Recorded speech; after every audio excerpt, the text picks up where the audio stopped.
दोस्तों जैसे मैं अब नेक्स्ट क्वेश्चन है, वायुमंडल की निचली परत क्या कहलाती है? तो उत्तर है दोस्तों इसका क्षोभमंडल। जैसे मैंने पहले आपको बताया कि देखिए क्वेश्चन का आंसर इसमें नहीं है। तो वायुमंडल की जो निचली परत है वो क्षोभमंडल कहलाती है। किस वायुमंडलीय परत को मौसमी परिवर्तन की छत कहा जाता है? उत्तर है क्षोभमंडल को। पृथ्वी की सतह से सबसे दूर वायुमंडलीय परत को क्या कहते हैं? उत्तर है बहिर्मंडल। दोस्तों पृथ्वी को घेरती हुई जितने स्थान में वायु रहती है, मैंने आपको पहले ही बताया, उसे वायुमंडल कहते हैं। वायुमंडल के अतिरिक्त पृथ्वी का स्थलमंडल ठोस पदार्थ से बना है और जलमंडल जल से बना है। वायुमंडल कितनी दूर तक फैला है इसका ठीक ठाक पता हम नहीं बता सकते हैं, पर यह निश्चित है कि दोस्तों कि पृथ्वी के चतुर्दिक कई सौ मीलों तक ये फैला हुआ है। और जो वायुमंडल के निचला जो भाग है, जो निचली मैंने आपको अभी जैसे बताया, वो क्षोभमंडल है। उसके ऊपर का जो भाग है वो समताप मंडल है, और उसके ऊपर का जो भाग है वो आयन मंडल कहलाता है। ये मैं आपको पहले ही बता चुकी हूँ, मैं दोबारा बता रही हूँ। क्षोभ मंडल और समताप मंडल के बीच में जो भाग है वो शांत मंडल, और समताप मंडल और आयन मंडल के जो बीच में भाग है उसे स्ट्रेटोपास कहते हैं। साधारणतः ऊपर के तल बिल्कुल शांत रहते हैं।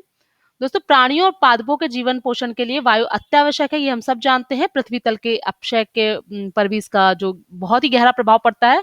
ये कई प्रकार की नाना प्रकार की जो भौतिक और रासायनिक क्रियाएं वायुमंडल की वायु के कारण ही संपन्न होती हैं। वायुमंडल के अनेक दृश्य हैं, जैसे इंद्रधनुष हो गया, बिजली का चमकना, कड़कना, और दक्षिण ध्रुवीय ज्योतीय, उत्तरी ध्रुवीय ज्योतीय, प्रभाग मंडल, क्रीट, मरीचिका इत्यादि प्रकाश और विद्युत के कारण उत्पन्न होते हैं। दोस्तों सबसे बड़ी बात आप ये भी जान लीजिए कि जो वायुमंडल का घनत्व होता है वो एक सा कभी नहीं रहता है। समुद्र तल पर वायु का दबाव इतना होता है कि वह पारे के स्तंभ को 29.92 इंच या 76 सेंटीमीटर उठाता है। तो आपको ये भी बता दें कि वायुमंडल का जो घनत्व है वो एक साथ नहीं रहता है। ताप या स्थान के परिवर्तन से भी दबाव में अंतर आ जाता है जब ये समुद्र तल पर होता है वायु का दबाव। वायुमंडल में अचानक कमी आना किसका सूचक है? उत्तर है तूफानी मौसम का। समुद्र तल पर औसत वायु दाब कितना होता है? उत्तर है 1013.25 मिलीबार। ग्लोब पर दाब कटिबंधों की संख्या कितनी होती है? उत्तर है 7।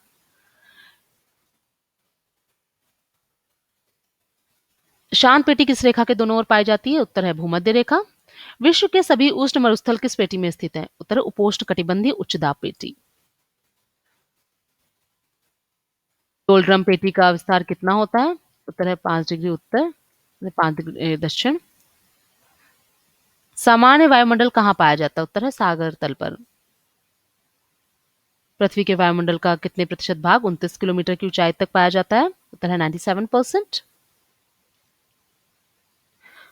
दोस्तों वायुमंडल की वायु में कई गैसों का मिश्रण भी है, ये हम आपको पहले बता चुके हैं। ऊंचाई में गैसों की आपेक्षिक मात्रा में परिवर्तन पाया जाता है।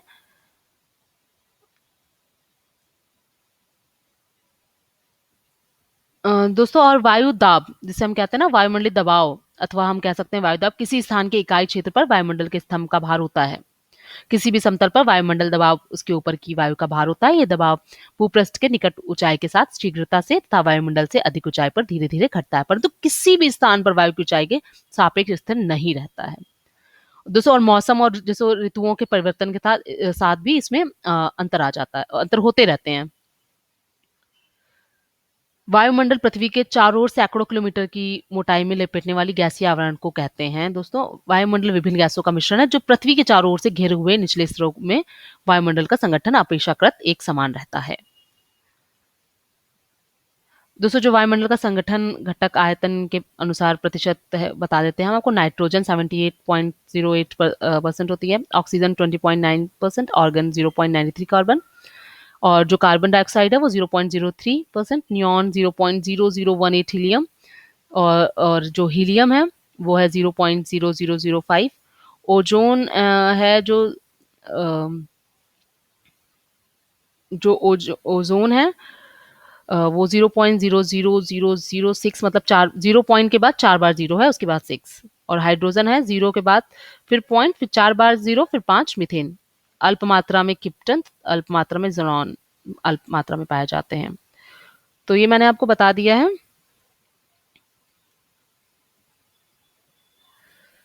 मेघ गर्जन वायुमंडल किस परत में होता है? उत्तर है क्षोभ मंडल में। सामान्य वायुदाब कहाँ पाया जाता है? सागर तल पर। पृथ्वी के मंडल का कितना प्रतिशत भाग 29 किलोमीटर की ऊंचाई तक पाया जाता है? उत्तर है 97%। किस ऋतु में क्षोभ मंडल की ऊंचाई में वृद्धि होती है? उत्तर है ग्रीष्म ऋतु में। ओजोन परत के अवक्षय के कारण एक छिद्र बन गया है, वह छिद्र कहाँ स्थित है? उत्तर है अंटार्कटिका के ऊपर। क्षोभ मंडल में हर 165 मीटर की ऊंचाई पर तापमान में कितनी गिरावट आती है? उत्तर है 1 डिग्री सेल्सियस। क्षोभ मंडल की ऊपरी सीमा पर स्थित परत क्या कहलाती है? उत्तर है समताप मंडल। दोस्तों ये मैं आपको बता चुकी हूँ पहले समताप, और ये अभी मैंने आपको बताया। अब बात करते हैं पर्यावरण। एनवायरनमेंट क्या है? दोस्तों हमारे चारों ओर का वातावरण जो कि हमें व अन्य जीवधारियों को प्रभावित करता है, उसे हम एनवायरनमेंट कहते हैं, या हम कह सकते हैं पर्यावरण। भारत में सबसे अधिक वन किस प्रदेश में है? उत्तर है मध्य प्रदेश। पौधे अपनी खाद्य निर्माण प्रक्रिया में कार्बन डाइऑक्साइड CO2 गैस वायुमंडल से लेते हैं और बदले में जीवधारियों को कौन सी सांस लेने की कौन सी गैस देते हैं, मुक्त करते हैं? उत्तर है ऑक्सीजन।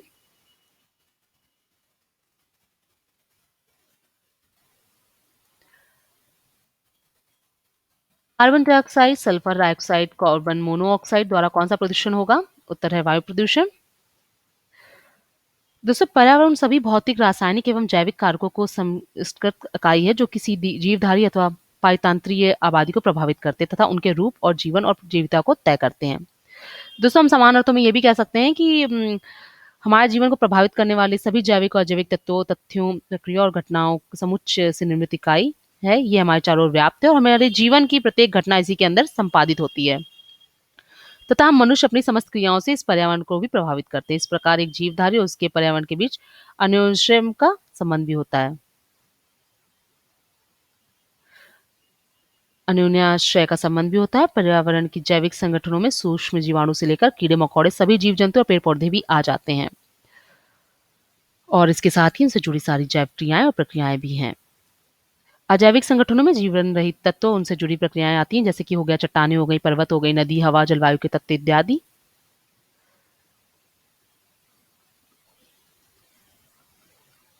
बायोकेमिकल ऑक्सीजन निर्माण परीक्षा किस प्रदूषण को मापने के लिए की जाती है? उत्तर है जल प्रदूषण। पेरोक्सीएसिटिल नाइट्रेट क्या है? PN क्या है? वायु प्रदूषक। राष्ट्रीय पर्यावरण अनुसंधान केंद्र कहाँ स्थित है? उत्तर है नागपुर, महाराष्ट्र में। वायुमंडल में ओजोन परत हमारी रक्षा किन किरणों से करती है? उत्तर है पराबैंगनी किरणों से। वायुमंडल में कौन सी गैस सर्वाधिक पाई जाती है? उत्तर है नाइट्रोजन। आकाश नीला किसके कारण दिखाई देता है? उत्तर है प्रकीर्णन के द्वारा। दोस्तों ये क्वेश्चन हम कई बार डिस्कस कर चुके हैं। विश्व पर्यावरण दिवस किस तिथि को मनाया जाता है? उत्तर है 5 जून। ग्रीन हाउस प्रभाव के कारण पृथ्वी का तापमान बढ़ता है या घटता है? उत्तर है दोस्तों बढ़ जाता है। पर्यावरण का दुश्मन किस वृक्ष को कहा जाता है? उत्तर है यूकेलिप्टस, सब जिसे सफेदा कहते हैं। ग्रीन हाउस प्रभाव क्या है? दोस्तों ग्रीन हाउस प्रभाव में सूर्य की किरणें पृथ्वी पर आ तो जाती हैं लेकिन कार्बन डाइऑक्साइड गैस के घेरे के कारण वापस नहीं जा पाती हैं। तो आपको पता चल गया कि ग्रीन हाउस प्रभाव क्या है। राष्ट्रीय वन नीति के अनुसार कितने प्रतिशत भूभाग पर वन होता है, अनिवार्य होता है? उत्तर है 33%। ग्रीन पीस क्या है? उत्तर है पर्यावरण योजना। चिपको आंदोलन के पीछे मुख्य उद्देश्य क्या था? इसके पीछे वनों की सुरक्षा का उद्देश्य था। भारत सरकार द्वारा केंद्र में पर्यावरण विभाग की स्थापना। दोस्तों ये क्वेश्चन लगता है मुझे कि फिर से मतलब नहीं है आंसर। दोस्तों अगर आपको ये वीडियो अच्छा लगे तो आप हमें कमेंट करके बता सकते हैं कि और अगर आपको किसी भी टॉपिक पे आपको वीडियो बनाना है तो आप हमें कमेंट कर सकते हैं कमेंट बॉक्स में। तो मेरा क्वेश्चन था कि पर्यावरण विभाग कहाँ पे है? दोस्तों पर्यावरण विभाग के लिए रायपुर फॉरेस्ट डिपार्टमेंट बिहार में भी है, छत्तीसगढ़ में भी है, और केंद्र द्वारा जो पर्यावरण विभाग है वो हम आपको नेक्स्ट उसमें बताएंगे।